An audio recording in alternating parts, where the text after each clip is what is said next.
Fourth discourse: Physical transformation and Christianity. Exchange, exchange.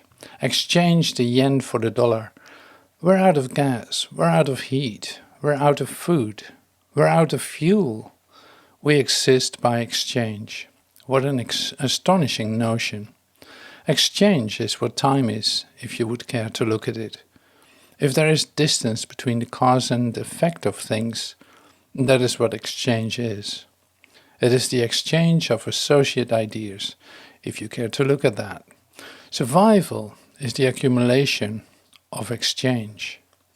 Exchange comes about through identification of need, separate from wholeness. So you exchange. If you run into a real statement about it, say in A Course in Miracles in lesson 76, in a sentence like this, "There are no laws but God's. Dismiss all foolish magical beliefs today and hold your mind in silent readiness to hear the voice that speaks the truth to you." If you can hold your mind in readiness to listen to, say, this voice, and that's this voice, isn't it? Not some voice that is going to come out of the moon. Listen to this voice speak the truth to you, the one that is going to talk right now. Are you ready to hear this? You will be listening to one who says there is no loss under the laws of God. Why is it that we suffer loss then? Why is it that we appear to lack? Why is it that we appear to have necessity? These are the things you should be examining. Ready? Payment is neither given nor received. Come on, it's impossible to give something to get something back. There's no such thing as relative value. There's no necessity to subsist at all. All these are the statements that you are going to study and look at in hopes of bringing about some sort of result in your relationship with the things apparently outside yourself? I guess so. How do you feel about that? Exchange cannot be made. It doesn't say that you can exchange and be false about it. It doesn't say that exchange is false, although of course it is. It says literally that exchange cannot be made. It says literally that if you exchange, you are exchanging what? Nothing for nothing. And that's the difficult part about this lesson. There are no substitutes. I'm betting you nobody hears that. And nothing is replaced by something else. You live by symbols here. You have given thought forms a reality of their own and utilize them to bring about changes through the association of your ideas. If I say to you nothing substitutes for anything, how could you possibly then deal with subjective reality? If you did, you would immediately see that everything can become whole in your own mind. That's what we're trying to bring about in this. Nobody likes to read these lessons. There are no laws except the laws of God. And you say, what are the laws of God? The single assertion that you are all mind and all power as you were created and are continuing to be created. That does not require a definition of what your creation is, and certainly not a definition of who your creator is. The whole idea of exchange is, again, the necessity for definition. It's the holding together of the relationship thought.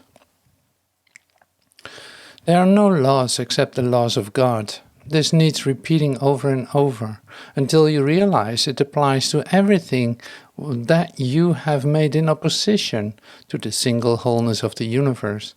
It is an amazing idea if you look at it. Your magic has no meaning. That is not that it's ineffectual. It is not that it works sometimes. It just has no meaning. So what it meant to save does not exist. Isn't it time that you begin to look at that? All the defenses that you have put up to sustain, what do you call this? A body. to keep this consciousness intact. That gap between the cause and effect that you maintain in space-time is literally non-existent. Should I read it again for you? What it is meant to save does not exist. Do you want a hooker? Only what it is meant to hide will save you. What it is meant to save does not exist. Only what it is meant to hide will save you. You want some freedom? Think of freedom in the recognition that you are not bound by all the strange and twisted laws you have set up to save you. You want to know what strange and twisted laws are? Everything that you base your reality on here. Master Jesus, in the Course in Miracles, lesson 76, calls them strange and twisted laws. Since these are the laws of the mechanisms of your mind, he calls your mind strange and twisted. And indeed, the perceptual mind is strange and twisted. It is fluxing all the time. It's going to change in what? Attempting to hold itself in balance, and it can't. You really think that you would starve unless you have stacks of green paper strips and piles of metal discs. If I have to translate for you, that's money and change. Are you all aware that green paper strips aren't some sort of long papier-mâché? This is money he is speaking of. You really think a small, round pallet and some fluid pushed into your veins through a sharpened needle will ward off disease and death? You really think you are alone unless another body is with you? It is kind of a nice sentence thrown in there for you to think about, as though somehow you could isolate yourself and then attempt to hold your own projections to share in the limited perspectives that holds you in the dream of death. It is insanity that thinks these things. It doesn't say that the thought is insane. Anyone want to read this? It is insanity that thinks these things. See, nobody really likes to read these lessons. They like to think, well, I'm thinking insane thoughts. So what you do is attempt, I'm working on my insane thoughts. This isn't what it says. It will read it to you once more. It is insanity that thinks these things. You call them laws and put them under different names in a long catalogue of rituals that have no use and serve no purpose. All of the rituals of earth have no use and serve no purpose. Now do you see why nobody does the Course in Miracles? This is a statement of wholeness addressing sin or separation or need to be separate. It hasn't any reality. You think you must obey the laws of medicine, of economics, and of health. Protect the body and you will be saved. Are you ready? These are not laws, but madness. Now it doesn't say that the laws are mad, again. It says that it is madness. It says that you are not madness. You are not real. And to think you are is mad, and it includes the you that thinks. That's important. The body is endangered by the mind that hurts itself. The body suffers just in order that the mind will fail to see it is a victim of itself. The body's suffering is a mask to mask the mind holds up to hide what really suffers. It would not understand it is its own enemy, and it attacks itself and wants to die. It is from this your laws would save the body. It is for this that you think you are a body. Of course, you say, I hurt, I have this, I have that. You've given the pain outside of yourself and then refuse to see that it's only in your mind and constructed in your mind. You want to begin your practice periods today with a review of the kind of laws you believe you have to obey. And sometimes enumeration in the meditation is real good. The laws of nutrition. Well, why am I choosing to eat all these different things? What am I doing? Immunization, medication, the body's protection in innumerable ways. Are you ready? You can do that. Practice that. Think further. You believe in the laws of friendship, of good relationships, and reciprocity. But who are you subtracting? Who are you holding out? Distancing from yourself in this determination to come together in this limitation and die. Perhaps you even think that there are laws which set forth what is God's and what is yours. Everybody does here. Many religions have been based on this.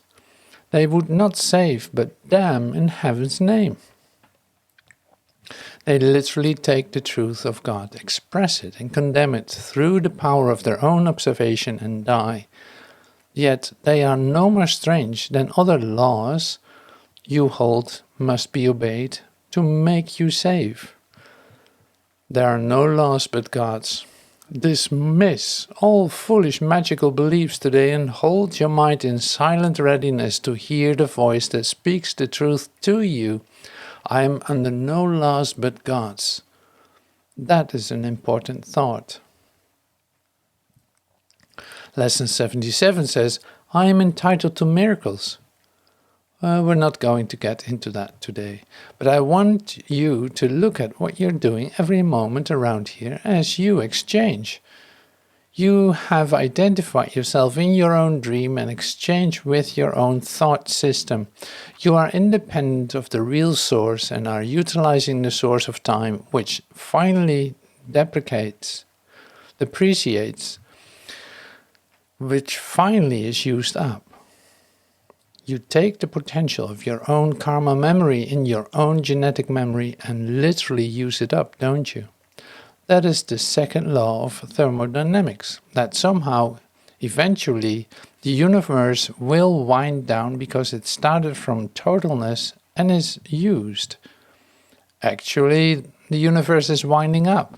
It starts from the absolute potential as it is utilized in the friction of all creation. This would be in the Dharma of your mind, what you call a quantum adventure. It comes from potential and is impregnated. This is the flux of the universe coming out and returning. On a smaller scale, that's what's going on in your microcosm. It's going on in your body as you use this energy. It is the purpose of consciousness. You are a whole relationship of ideas. You are memory. Consciousness is light. You are light memory, and you activate yourself in the relationship of yourself with yourself because there's nothing else. Beingness is singular. What a lovely attitude to assume in this final motion or movement that you make with your mind-body, what you call emotion, what you call objective reality. You bring it together in a single whole expression of you. And you what? You move right out of the false dream into reality. It doesn't have anything to do with all of these manifestations contained within the fold of what Jesus called the dismal alcove. You have constructed it in your mind. It doesn't have anything to do with that. You are simply awakening. You are waking up and coming out of your shell into reality. The idea that you are the savior of the world, whatever that means, doesn't mean anything except that you are examining yourself in your own false relationship. If there are 100,000 trillion Earths, I don't see why there would be a problem with this one being yours. I assure you that it is. And I assure you, you can awaken from it and step out of it, and the world that never was will be gone. And you're going to insist that there was a purpose for it. As long as you are here trying to do it, there will be a purpose. You are the purpose. If you can't get the notion that this never happened, at least get the notion that it's all over. Perhaps this will help you. This old world was over a long time ago, and we are giving it a chord in our memories for just a moment, and then the happy occurrence as we step lightly, Jesus says, into the borderland of reality. You guys go out and you teach the text, you teach the workbook of this incredible true light insinuation into chaos. I understand that the groups aren't doing this. And I understand that they are fearful of assertions of the Course in Miracles. Any assertions of wholeness, we just read that, is very fearful and is rejected by a perceptual mind. You be tolerant of that in patience. You suffer love because this message is unqualified. It is absolute, and there's a great deal of fear connected to it. Afraid of being whole, afraid of not being able to die, afraid of the responsibility for their own minds in association with themselves. It is the defiled altar that they are fearful of looking at. Those sentences are contained in the Course, are just not ones that they want to look at. It is important that we look at the text today if we're going to teach what you would term physical transformation, which to us, if you're identified with the body, obviously the transformation of your mind must include the body. But it includes what we would term the fear threshold. There are some lovely passages in the Course by Jesus that direct you to this ring pass not, to this point where you are fearful of parting the veil. We're going to read them to you directly because those of you who are doing a course may well be experiencing some of the manifestations of the physical awakening, and you become fearful, and so you don't direct your attention to them, do you? A Course in Miracles is a course in the mystical, non-perceptual transformation of your mind. It is the initiation, the expression of all man in association with the means by which he can come to know of his origin.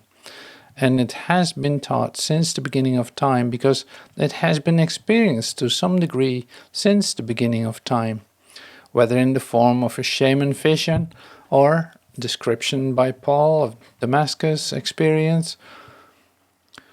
We're all in the process of undergoing this with our own minds. This is exactly and only what the Course in Miracles, the Course in Atonement, the Course in Enlightenment is designed to perform. Those of you who are having these experiences, we are looking now at the text and I'm going to read them to you. But finally, we're not verifying this by reading the words of Master Jesus in the Course.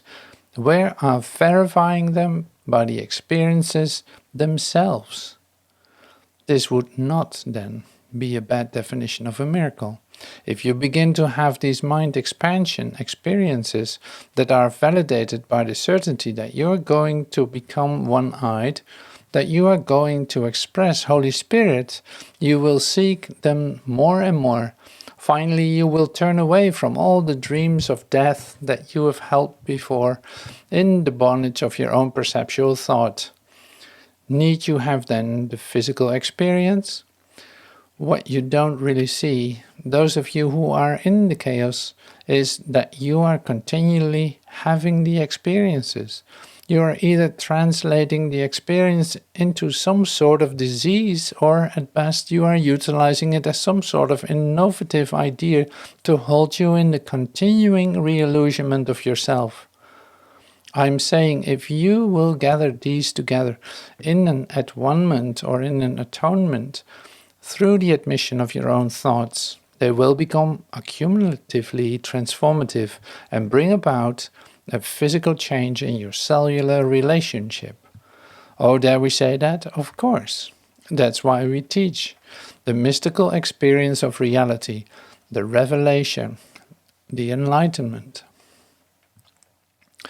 Are there lessons to be learned in the association of mental diseases, schizophrenia and manic depression, paranoia, in this adventure of the waking of the mind? Of course, every thought you are having is a lesson that you would learn in absolute association with your own reality.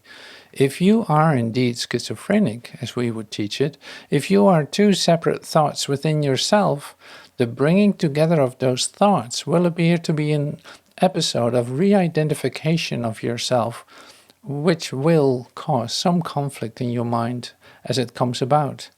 But be of good cheer. These are the indications that you're undergoing this metamorphosis.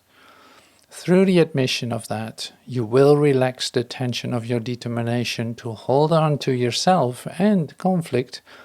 Is that a form of surrender? Sure. And as you get more and more into what we would call the advanced teachings of this will be more and more obvious to you. You will then begin to value every experience that you have, won't you? Because you see that you have chosen within this perceptual framework of time to begin about this awakening through the release of yourself in association with your own death desires. Boy, this is a nice talk about and nice to think about how confidential, how personal we have become in the certainty of a mutual need for God to transform.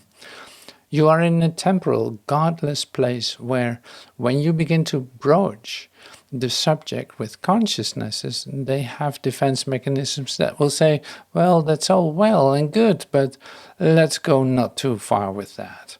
Let's not make too much of a commitment. The necessity is that you remain here in this framework, in your limited identity, and die with us. Master Jesus would say, let the dead bury the dead, let the dreamers dream. So we are going to take the occurrences, for those of you doing the course, where this is so importantly described in the text in the workbook. We will show that finally the Course in Miracles is only a transformative process. If you are ready to make that step, then you will be ready to surround yourself with consciousnesses who are making this full endeavor with the real advances, real advanced ideas in the teachings that are occurring here now. You don't do anything for the reasons you think you do. You simply respond. You are a genetic response, right? Obviously, everybody does this in perceptual time. That is, it has an infallible mechanism of response. The problem that you have at this range of consciousness is that it has become very varied, so that you can respond in multiple different ways, and nobody questions this. This is what human beings base intelligence on, the capacity to organize and respond to mind. And that is what intelligence is, which is a form of response. Jesus calls it defense in the Course. Perceptual communication is attack and defense. It would be very obvious if you looked at it. I am responding to you and you are attacking. You are attacking in the sense that you are making statements within a variant framework from mine. We all have those thermostats that are set obviously to respond. We have no problem with that. That is obviously what human consciousness is. That is what perceptual consciousness is. Our problem would always be, and my problem now, what I was really looking at is, what is the source of the necessity to respond? What is the fidelity of truth of consciousness in a singular response? I have no problem with the idea that you are responding to reactions that are outside of you, just as I'm responding to reactions outside of me. Where is our common denominator, though? Logically, we would have one, since we have a necessity to respond to each other. That's why we're doing it, isn't it? We search for a common denominator, which is exactly what perception is. The search for a common goal, a common acknowledgement. And that can occur and does occur in all human relationship. There isn't any problem with that. All I assert from an awakened mind is that we all come from a common denominator. And in the true sense, it becomes non-denominational if it is true. Truth is true and nothing else is true. The statement then does not contain requirements for denomination or identifications in separate relationships, right? Not that you can't have them if you want to. You can have them if you want to. But if the statement is to whole mind, it must be then that the recognition being asserted by you in the relative relationships contains all of the power that there is in the universe. And of course, this is the teaching of a course of Jesus Christ, of my whole mind to you. I have no problem in the earth at all except altruism. None. I am speaking to you the truth as Jesus or I would anyone, as you guys come into your own, as a simple statement of wholeness. The necessity for conflict occurs in your perceptual identification, the necessity of yourself. And that is your genetic memory. That is your thermostat that we spoke of. That is the recoil that you have in association with the idea that something is outside of you, including God and truth. That's easy. Obviously, this doesn't lead anywhere particularly. Perceptual mind still organizes itself in relationship to itself and lives within the framework of that organization of separate thought, cause and effect. It is a simple notion that I can gather thoughts, forms, organize them from previous experience, and present them in a new experiences that would be advantageous to me in the retention of my existence. Boy, is that simple. And I don't think that there are any social scientists or psychologists or pathologists that would deny this. Is that what life is? What we are saying then is, in the universe, life is defined by the conflict of existence. This is so simple. And if the response to that is yes, then that becomes life.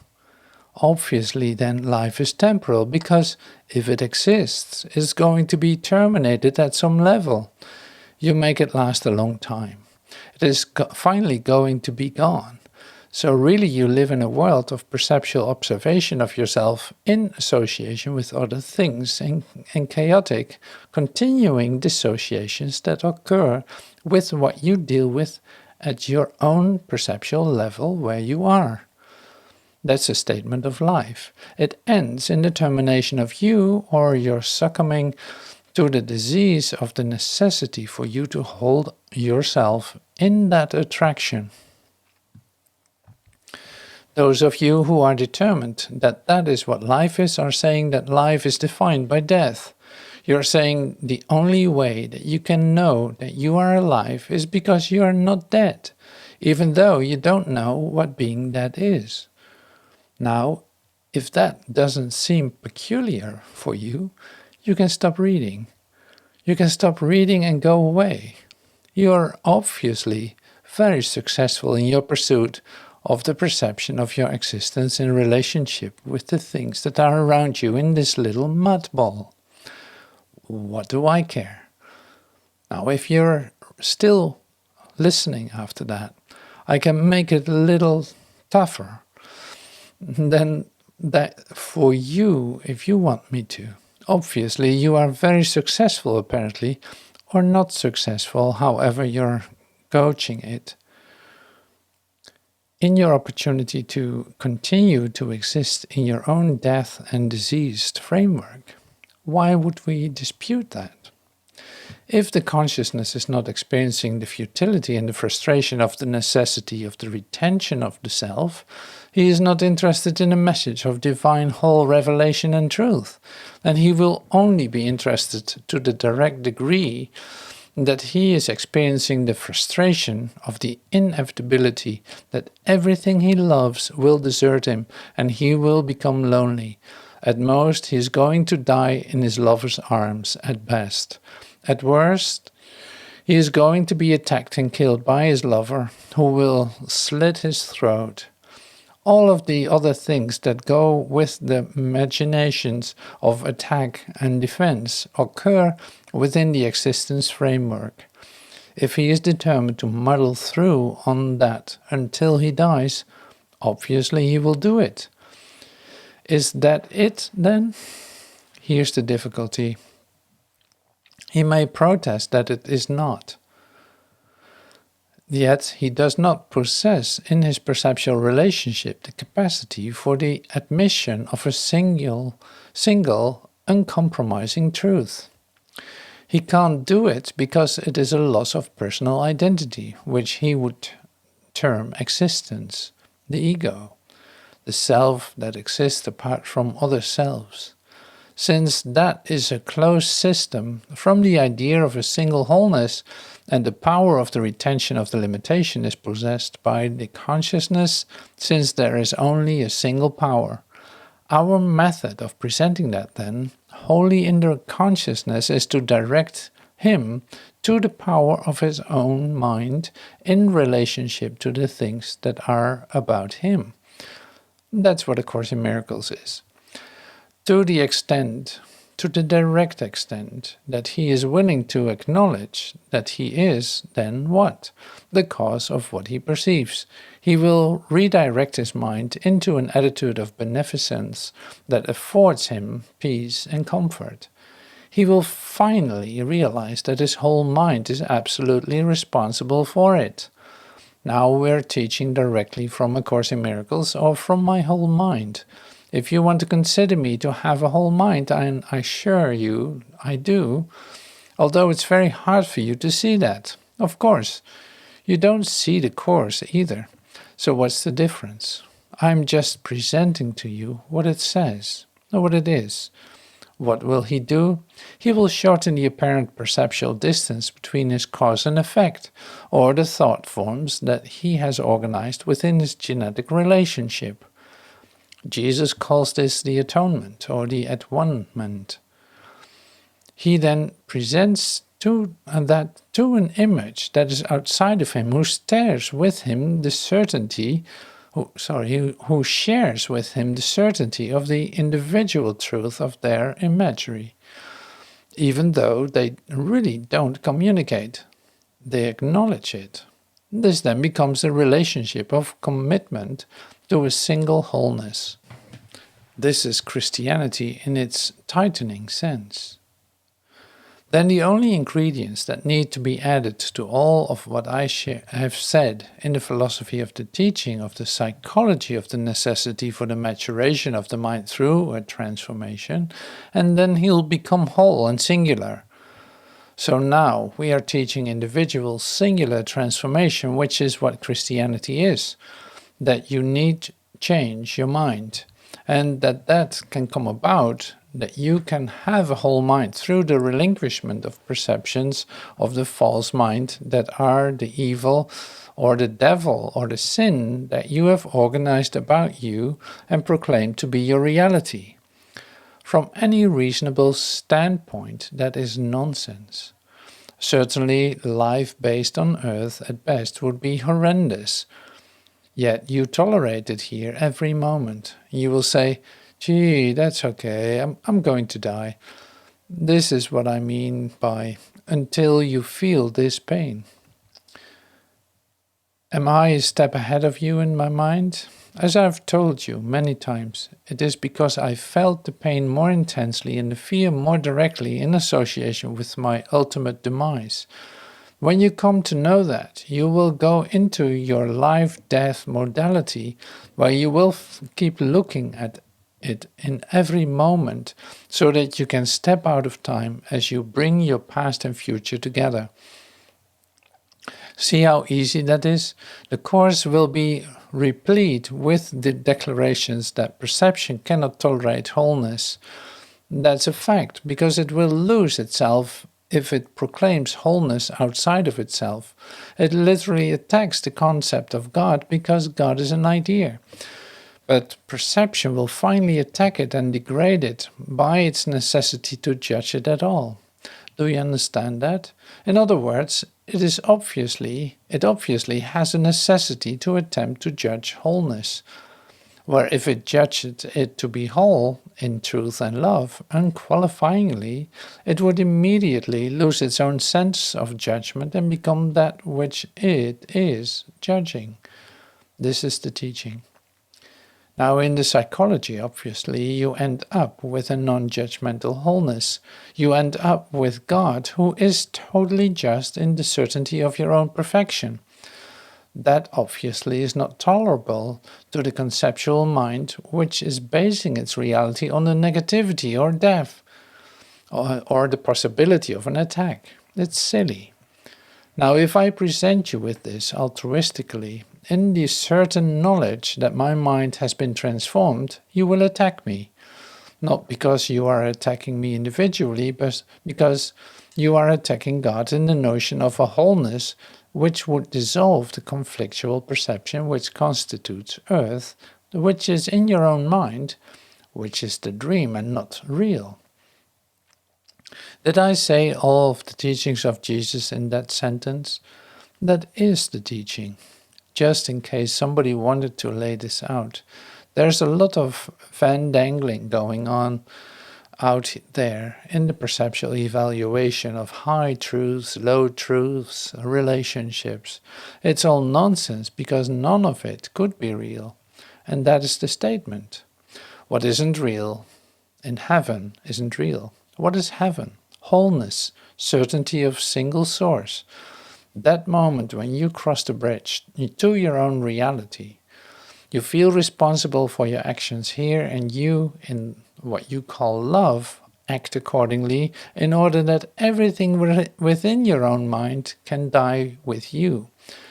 Guilt is the responsibility for the organization of your thoughts, which gives you the authority problem of your non-admission of the single wholeness.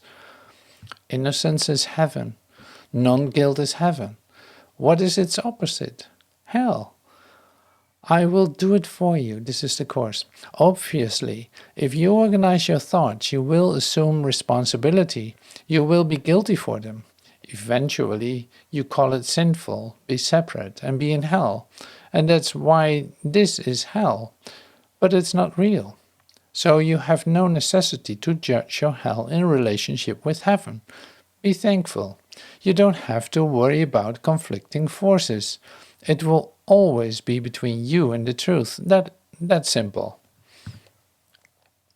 This needs to be said over and over again until you can come to know this, that you do this but to yourself. I sound like the Course here. No matter how tempted you are to think that there's something out there that is causing you this conflict in your mind, this disease, this notation of what you call life, you do this but to yourself. And obviously that is, and only there, is your salvation. The practice of relinquishment of associate ideas is the workbook of a course, as we are demonstrating here now in our form of meditation or transformation of mind.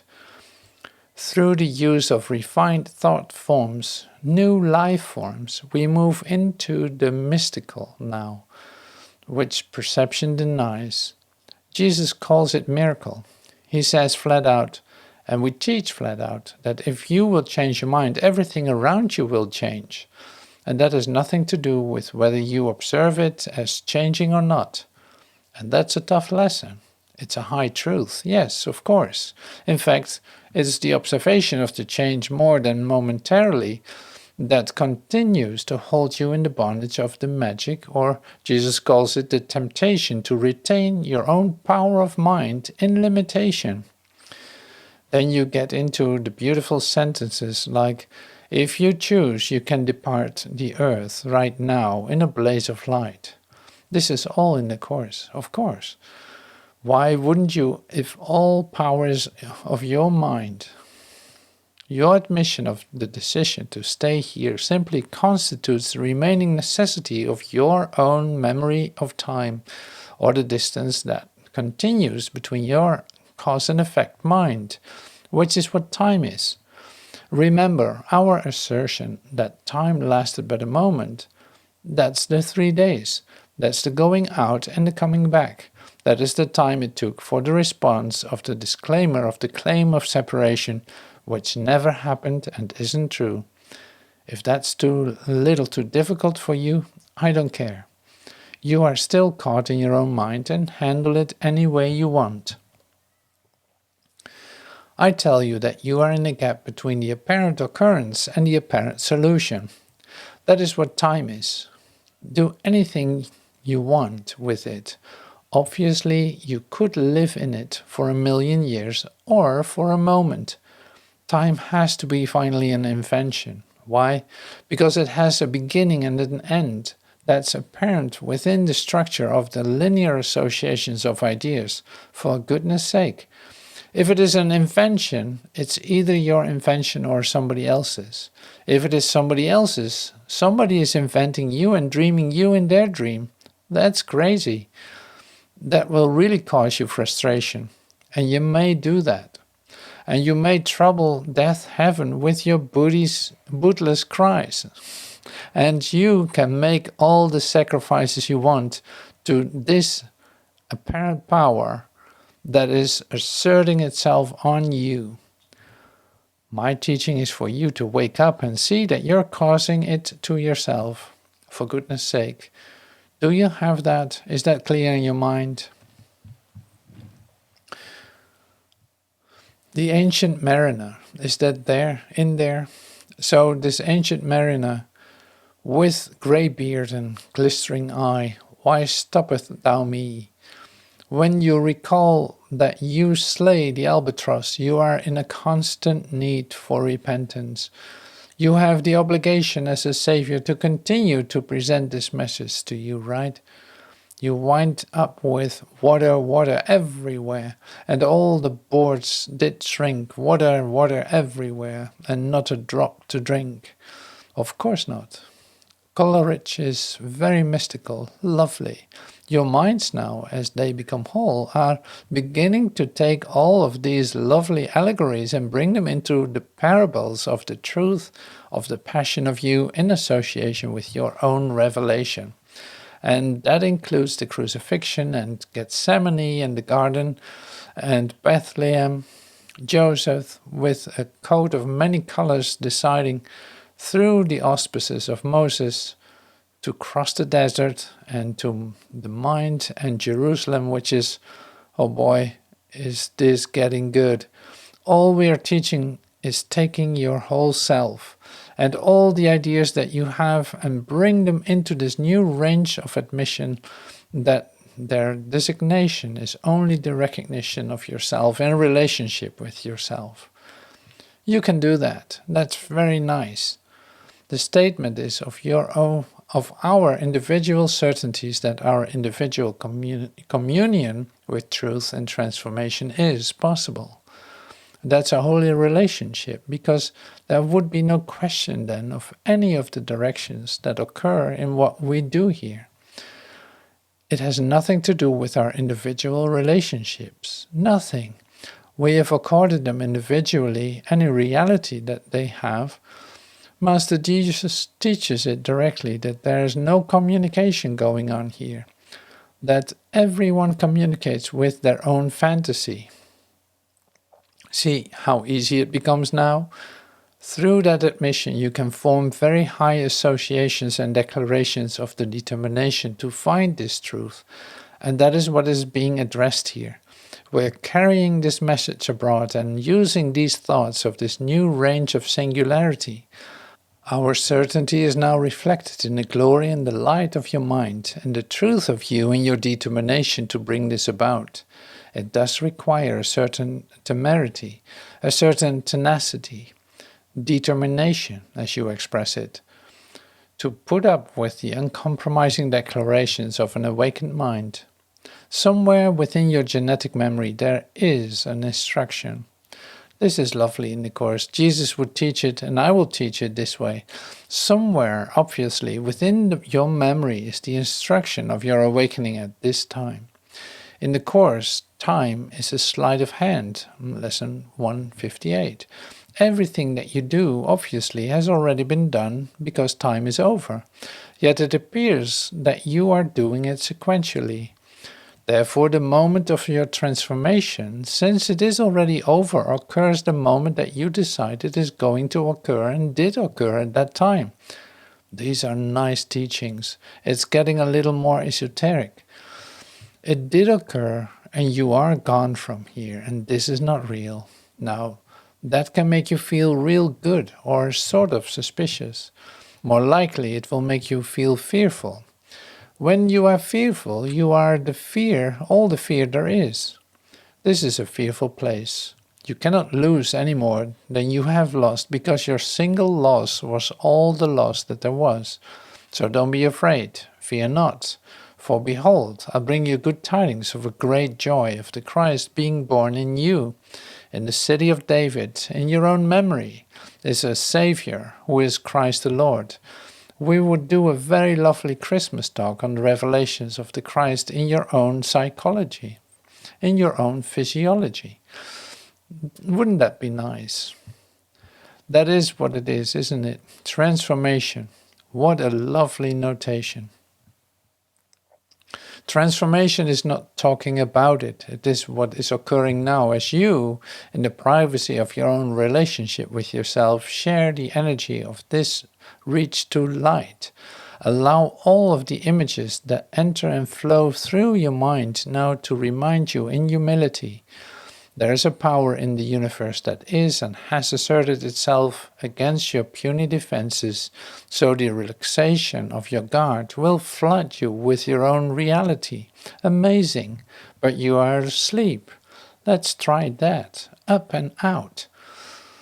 All time is contained in each moment that you come to know that this is a holy instant where you are whole.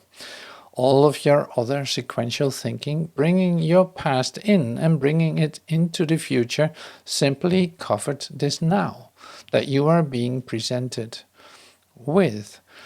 You literally do nothing. You just gather up confusion and fractured thoughts. Nothing is happening. These moments now are very valuable to you. You measure the amount of time that we saved by this search of reality into your composition. You are the conflict, you are the resolution, you are the problem, you are the solution, not outside of you. This will be a little fearful to you sometimes as you feel this. We're getting into that altar part of you that you have covered up. Begin to look at that. Don't be afraid. Nothing could ever harm you. Master Jesus would say the most extraordinary occurrence in duality is your fear of God. You are so fearful of him, you don't even like to talk about him. You cover that with, let's not talk about that idea of wholeness, love and truth. Let's stay in this death. When you discover yourself in your own awakening process among the sleeping and dead ones, then the idea that you must let the dead bury the dead becomes very valuable to you and perhaps difficult. If your condition of maturation of mind is in the supersedence over the lower energies in time, the necessity obviously is for the emergence of a whole mind. This is what we teach, and it begins to sound like Sri Aurobindo, the emergence of Gnostic or super consciousness. As this fills out in your mind, you see that all frame of references are indications that there is this whole mind. The certainty through the possibility of the evolutionary process of man to wholeness, that is impossible that it's not so. If cause and effect are not apart, everything is true by the possibility of it. That's lovely. This old world was over a long time ago. But you relive it each moment, and we keep stretching down, living the dream. This is a dream. 100,000 trillion Earths in this one universe, and all the things on it are manifestations of your mind. Be thankful. Nothing is outside of you. No idea that man has ever had in perception is separate from the whole karmic journey, your Akashic assertion. Using all of the power that there is in personal consciousness, you make separate assertions that grow into this. And that's fine, but you remember, There is no death. You're not going to die. Your persistence in terminating yourself and staying within the formulation of time is nonsense. You are at a point now where you are making decisions not to do that. We are pleased then to welcome you to the gates of paradise, as Jesus would say. Will you be attacked for presenting this? Sure, but only because everything is attack and defense here, and lack and need to survive. This is a nightmare that you are experiencing. Time is over now. You are free. Now be free. Be free with this. Each one peoples his world with figures from his individual past, and it is because of this that private worlds do differ. Yet the figures that he sees were never real, for they are made up only of his reactions to his brothers and do not include their reactions to him. Therefore, he does not see he made them, and that they are not whole. For these figures have no witnesses, being perceived in one mind, separate mind only. It is through the strange and shadowy figures that the insane relate to their insane world. This is incidentally a definition of this world. For all of you so-called teachers of the Course, all of you who were credential seekers, you were nuts from the beginning. That's what this says. For they see only those who remind them of their images, and it is to them that they relate. Thus do they communicate with those who are not there. It is they who answer them, and no one hears their answer save him who called upon them, and be alone believes they answered them. Projection makes perception, and you cannot see beyond it. Again and again you have attacked your brother because you saw in him a shadow figure in your private world. And thus it is you who must attack yourself first, for what you attack is not in others. It is only reality. It's only a reality is in your mind. And by attacking others, you are literally attacking what is not there. For those of you who are not familiar with this is from the teaching of Jesus Christ, the same man from Nazareth who went through this transformation. He is at a higher level of consciousness directing this to you. Do you believe that, brother? Not yet, not quite. Do you believe that what I just read to you is true? What a gigantic step that would be if you accepted responsibility for the certainty of non-communication here. That would be lovely. The blind become accustomed to the world by their adjustments to it. They think they know their way about in it. And this is what you're doing. They learned it not through joyous lessons, but through the stern necessity of limits they believed they could not overcome. And still believing this, they hold these lessons dear and cling to them because they cannot see. You're using all your genetic memory in this dream.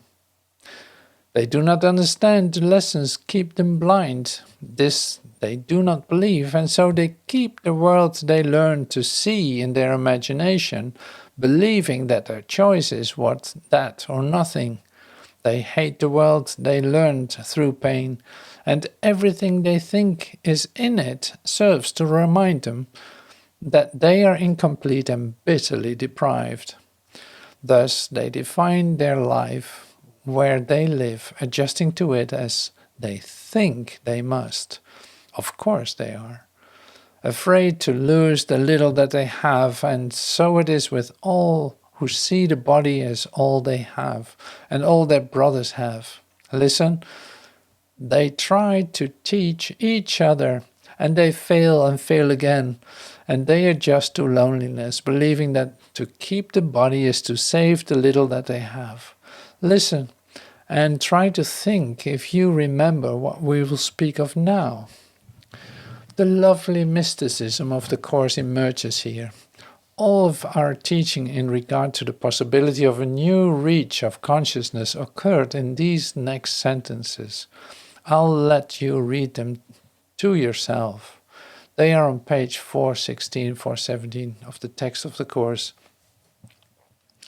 beyond the body, beyond the sun and stars, past everything you see and yet somehow familiar, is an arc of golden light that stretches as you look into a great and shining circle, and all the circle fills with light before your eyes, and the edges of the circle disappear, and what is in it is no longer contained at all. The light expands and covers everything, extending to infinity, forever shining, with no break or limit anywhere. Within it, everything is joined in perfect continuity. Nor is it possible to imagine that anything could be outside, for there's nowhere that this light is not. That's a lovely mystical expression. This transformation that your mind is undergoing. This is the text of A Course in Miracles. What lovely teachings. Every idea has a purpose, and its purpose is always the natural outcome of what is. Wow. Everything that stems from the ego, the limited mind, you, a human being, is always the natural outcome of its central belief, and the way to undo its results is merely to recognize that their source is not natural, being out of accord with your true nature. I said before that to will contrary to God is wishful thinking, not real willing. Wholeness, God, His will is one because the extension of His will cannot be unlike itself. The real conflict you experience then is between your human mind, your no mind's idle wishes, and the will of God, which you share. Can this be a real conflict? Can you really be in conflict with yourself? Yours is the independence of creation, not of autonomy. Do you hear that? Your whole creative function lies in your complete dependence on God or wholeness. You literally are God creating, whose function He shares with you. By His willingness to share it, He becomes, are you ready, as dependent on you as you are on Him. What an astonishing notion. Are you willing to accept that? Do not ascribe your own arrogance to Him who wills not to be independent of you. He doesn't mind sharing Himself with you. You consider that to be blasphemy. That's nonsense. That's just the ego talking. He has included you in His autonomy. Can you believe that autonomy is meaningful apart from Him? The belief in your own autonomy in the human, in the ego, is costing you the knowledge of your dependency on God, in which your freedom lies. So what happens? The ego, you, the human being, sees all dependency as threatening. Of course, it is the whole idea of wholeness. It is the idea that he would let go of himself, and has twisted even your longing for God into a means of establishing itself. Do not be deceived by this interpretation of your conflict. All assertions of the mind, all attacks of the human mind of the ego, are attacks on behalf of separation. Believing it has power to do this, and you do, it does nothing else, because its goal of autonomy is nothing else. You're totally confused about reality, but you do not lose sight of your goal. It is much more vigilant. You are much more vigilant because it is perfectly certain of its purpose. We're speaking now of you as an I. You know exactly what you want to do. You are confused because you do not recognize what your real reality is. You must recognize that the last thing the ego wishes you to realize is that you are afraid of it. For if the ego could give rise to fear, it would diminish your independence and weaken your power. Yet its one claim to your allegiance is that it can give power to you. Without this belief, you would not listen to it at all. How then can its existence continue if you realize that by accepting it, you are belittling yourself and depriving yourself of power? And I assure you that you all do it. You don't mind that the ego can and does allow you to regard yourself as supercilious, unbelieving, light-hearted, distant, emotionally shallow, callous, uninvolved and even desperate, but not really afraid, minimizing fear, but not its undoing, is the ego's constant effort. Well, this is what a human mind is, and is indeed a skill at which it is very ingenious. How can it preach separation without upholding its thought through fear? And would you listen to it if you recognize that this is what it is doing? Of course not. So all the psychology of let's establish what we are in our emotions is nothing, is nonsense. It is a statement, continuing proclamation of your own separation. This is the assertion that you can't have anything, you can only be it. And the only way that you can know that you have everything is by giving it away. Then you are it because you begin to create. This is our whole lesson. Protect what you love by giving it away. Do not be possessed by your own limited ideas about yourself. That is the evil, that is being possessed by thought forms that establish your unreality. The closest that you can come to creation here is giving or forgiveness. And total forgiveness allows you to see that you are the creator of everything that's about you. Isn't that lovely? Let's just talk just a little bit about the great mystery, the philosophia perennis, the statement that nobody really wants to get involved in. That the basic teachings of all religions are the transformation of the mind, the admission that perceptual mind cannot know the truth, and that by an enlightenment or a resurrection it can come to know the truth. These are the basic teachings of all religions and, most particularly, Christianity. Christianity, finally, as a message from all awakened minds or all initiates, and most particularly Jesus Christ, since we're calling it Christianity, is a statement that you have come to know God. You can come to know God and become God as whole as the Son of God through the transformation of your mind or the relinquishment of your limited association with yourself. Now the idea that perception will do this voluntarily, that is, through its own attainments, appears to be valid until you would examine it within any context. Obviously, if separation is self-identity, it will not and cannot willingly relinquish itself to the whole truth that is all around it. This has been expressed in many ways in so-called initiatory processes. The whole idea of mystical Christianity is the statement of the Pentecost, that there will be a spirit that will come into the limited state of consciousness. The process of the workbook of A Course in Miracles is the statement that there is a method. You become a Methodist, don't you?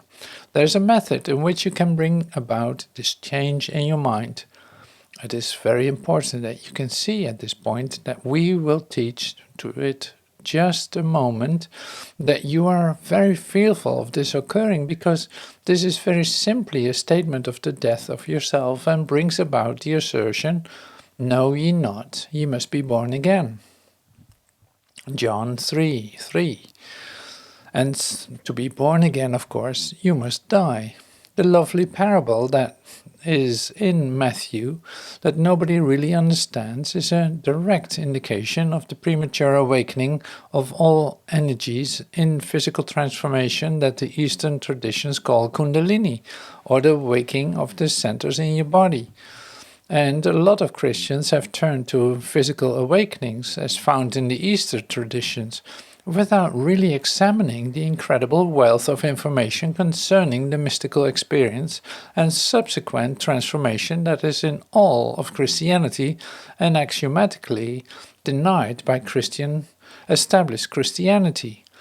which would be an indication of the necessity of the establishment to understand God rather than to relinquish our establishment in order to come to know God. Jesus, in describing what the kingdom of heaven is in chapter 22 of Matthew, says this: "The kingdom of heaven is like unto a certain king, which made a marriage for his son, and sent forth his servants to call them that they were bidding to the wedding. And they would not come. Again he sent forth another servant, saying, Tell them which are bidden, Behold, I have prepared my dinner. My oxen and fatlings are killed, and all things are ready. Come unto the marriage. But they made light of it, and went their ways, one to his farm, another to his merchandise." Isn't that lovely? "And the remnant took his servants, and entreated them spitefully, and slew them. But when the king heard of it, he was wroth, and he sent forth his armies, and destroyed those murderers, and burned their cities. Then said he to his servants, The wedding is ready, but they which were bidden were not worthy. Go ye therefore into the highways, and as many as ye shall find, bid to the marriage. So those servants went out into the highways, and gathered together all, as many as they found, both good and bad. And the wedding was furnished with guests. And when the king came in to see the guests, he saw that there was a man which had not on a wedding garment. And he said unto him, Friend, how comest thou in hither not having a wedding garment? And he was speechless. Then the king to the servants, Bind him hand and foot, and take him away, and cast him into our outer darkness. There shall be weeping and gnashing of teeth.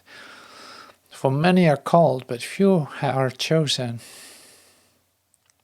Matthew 22, 2-14. The indication, many are called but few are chosen, is the indication of the attempts to join in a wedding feast with God in the upper reaches of your energies, if you want to get a little esoteric with it, without the proper preparation of the relinquishment of yourself. In the Eastern tradition, this is known very simply as the premature awakening of what they term the Kundalini. Obviously, there will be no awakening until you get past this fear threshold. This is what the initiation process is.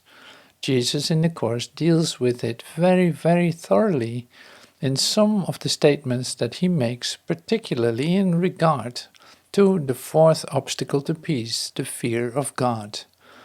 What would you see without the fear of death? See, this is what you are afraid to go through in this transformation. What would you feel and think if death held no attraction for you? Very simply, you would remember your Father, the creator of life, the source of everything that lives, the Father of the universe and of the universe of universes and of everything that lies even beyond them, would you remember.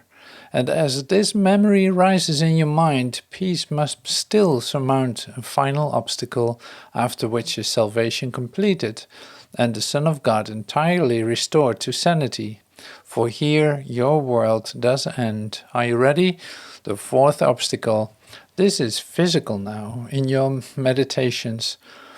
To be surmounted hangs like a heavy veil before the face of Christ, yet as his face rises beyond it, shining with joy because he is in his Father's love, peace will lightly brush the veil aside and run to meet him and to join with him at last.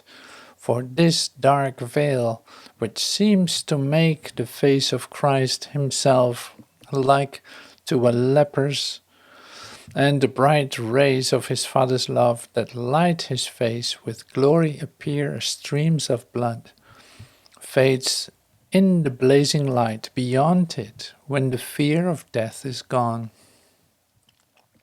This is the darkest veil, upheld by the belief in death and protected by its attraction.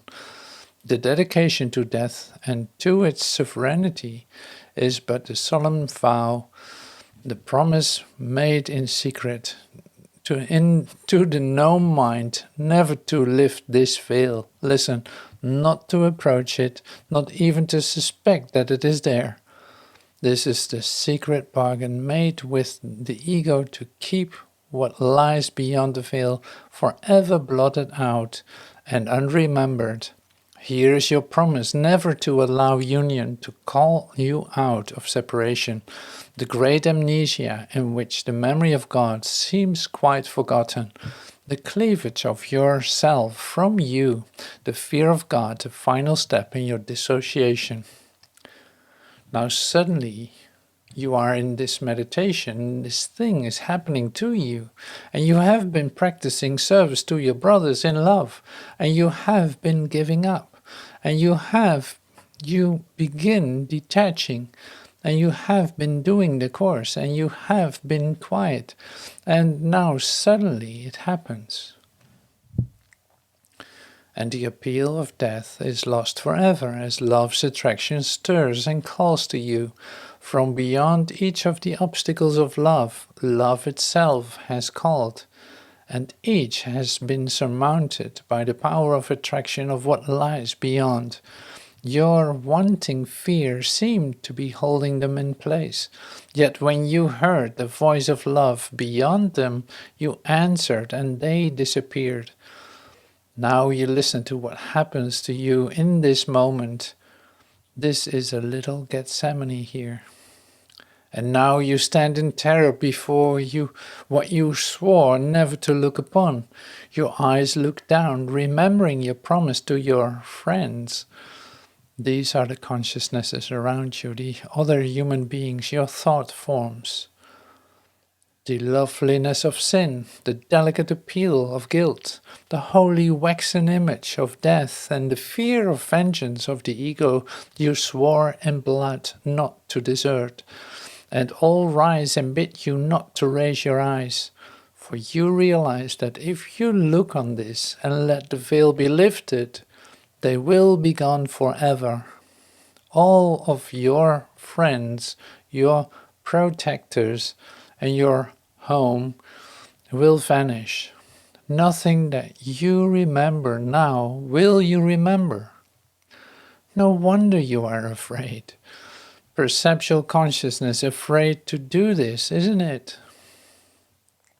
It seems to you that the world will utterly abandon you if you but raise your eyes, yet all that will occur is that you will leave the world forever. This is the re-establishment of your will. Don't be afraid.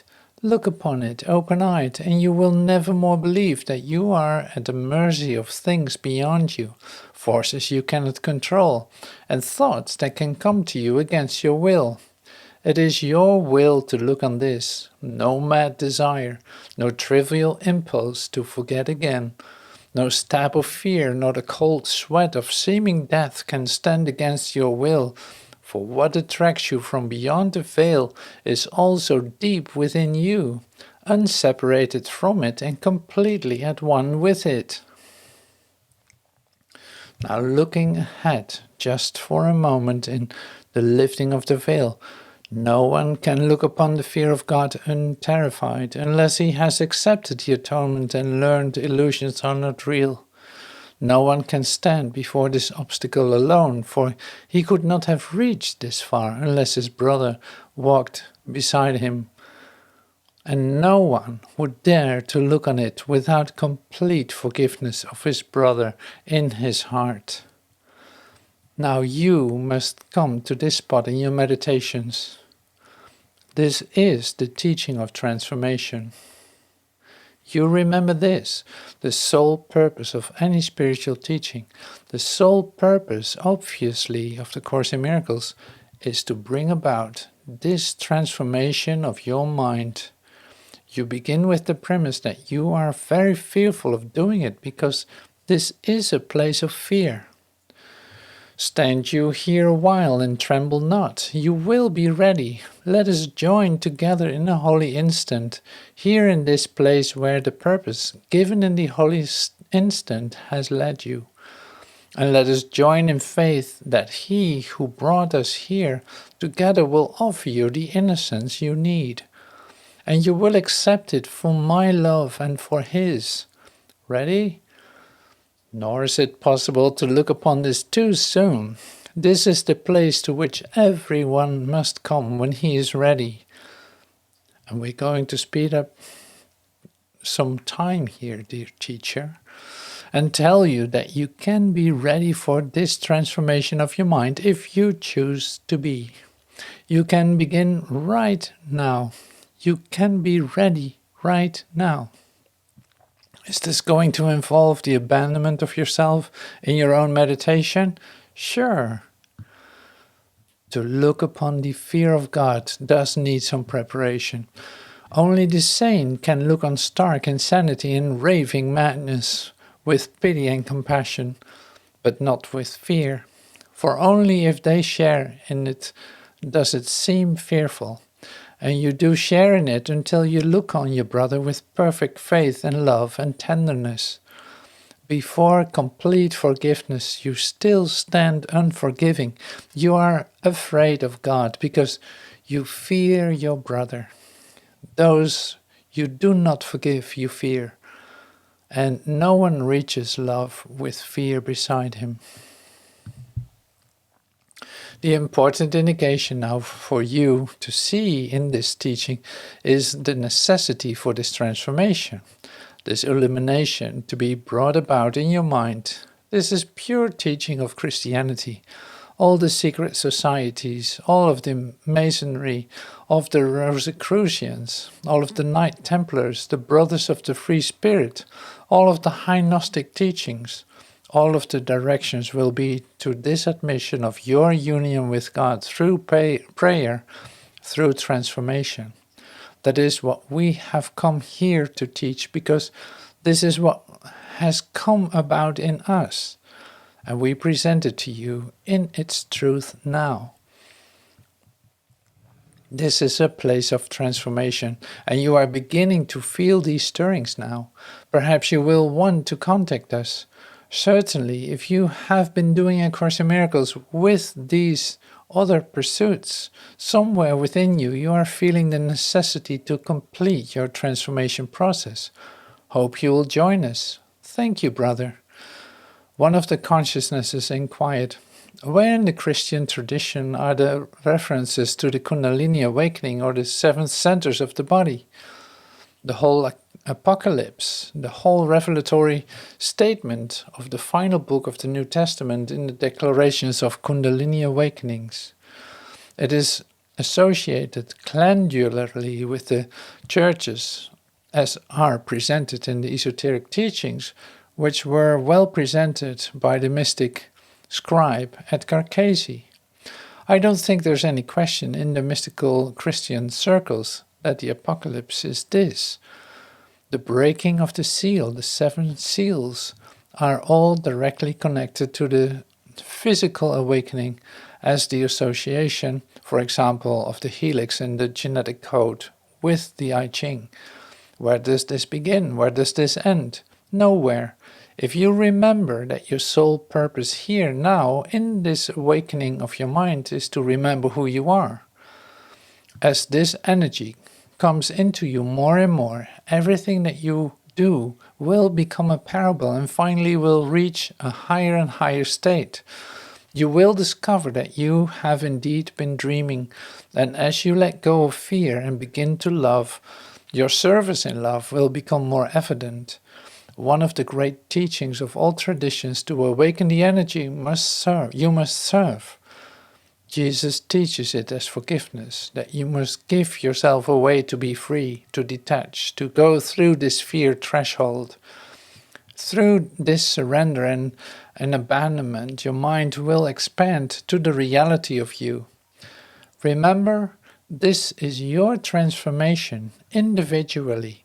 You are the Savior of the world. Without you, there is no heaven and no salvation. And I mean you. I'm speaking directly now to you in this regard. We love you and we await your return.